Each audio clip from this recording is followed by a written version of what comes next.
And welcome to the 146th podcast of the Rowan County Anime Group. My name is Robert Clown. I'm the co-president of this club. Today we're going to backtrack a little bit on a previous podcast because I asked a very difficult question about artist and animator Alex Toth. Was Alex Toth influenced by Japanese, or did he influence them? Now, I have gotten a few emails, and I do want to take the time to thank Brandon at the Talking No Video for his posting up on my webs on the channel, letting me know that he didn't know nothing about Alex Toth. There is nothing wrong without what Brant did. It was a very smart move. It's very hard to find people these days to admit that, okay, I don't know something about a subject. And that's a good thing. That means you've got something new to learn.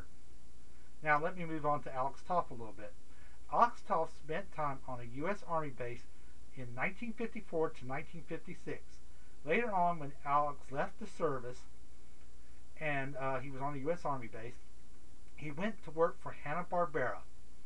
Now, he worked during Hanna-Barbera in the 60s all the way to about probably the 1980s.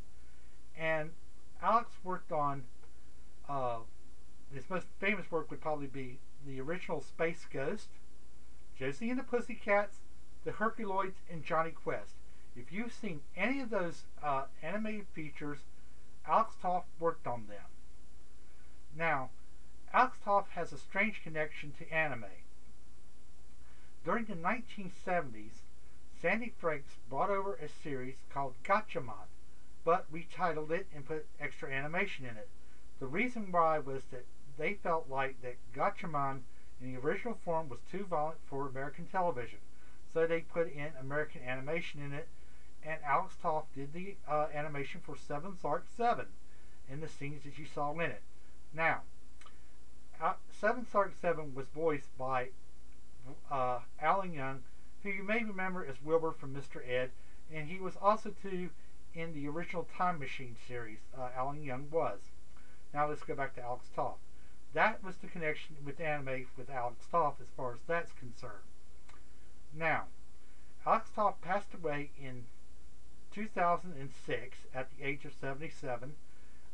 It was sad, to say the least, because when our anime group made its first appearance in 2006 at Con Carolinas, we had a card out, and we were asking people to sign the card, and we did send the card off to his family.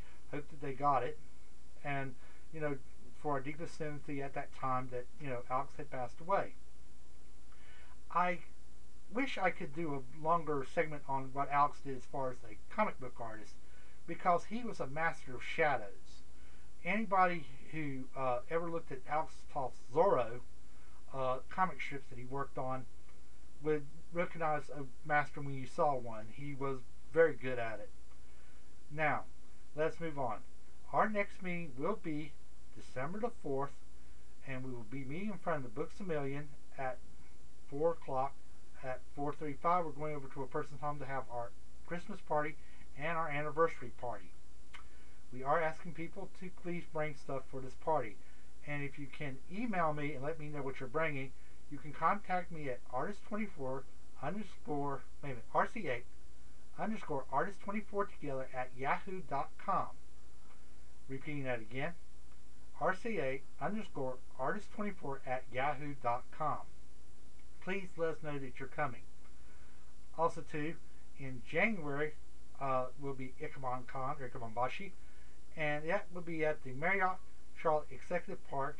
Tom Horvick's a guest there. I'm looking forward to seeing Tom again. If you ever get a chance, look at on YouTube some of the interviews from Ikeban Con. Todd did this amazing screen, and one person had him clocked for about 23 seconds. The other one said 27. And I mean, he really did a great yell.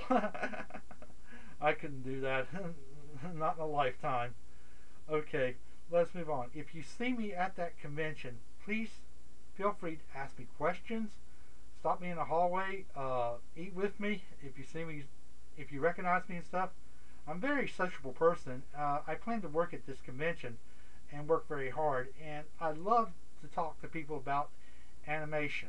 And plus, too, anybody who's a president of an anime club, please bring flyers, because last year I was the only anime group that brought any flyers to that convention. Would love to know what other anime groups are doing in North Carolina.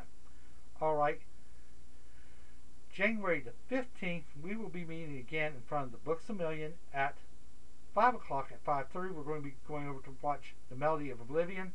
Wendy Thomas and Johnny Young Bush do voice work in that animated series, and it's a very nice little anime to watch.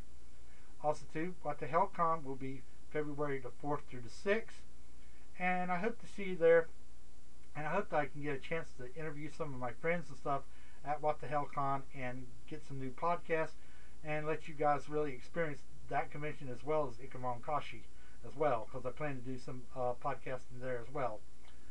Alright, February the 19th, we will be meeting again in front of the Books A Million at 5 o'clock. At 5:30, we will be going over to a person's home to watch Gantz, a science fiction and horror series not for little kids to watch. Very violent, shows the dark nature of humanity. There is a two-part Gantz movie that's coming out. The first one will be coming out in January of 2011. And if it follows the anime or the manga close, this is going to be a very interesting anime, to say the least. And I don't know how they're going to rate this thing.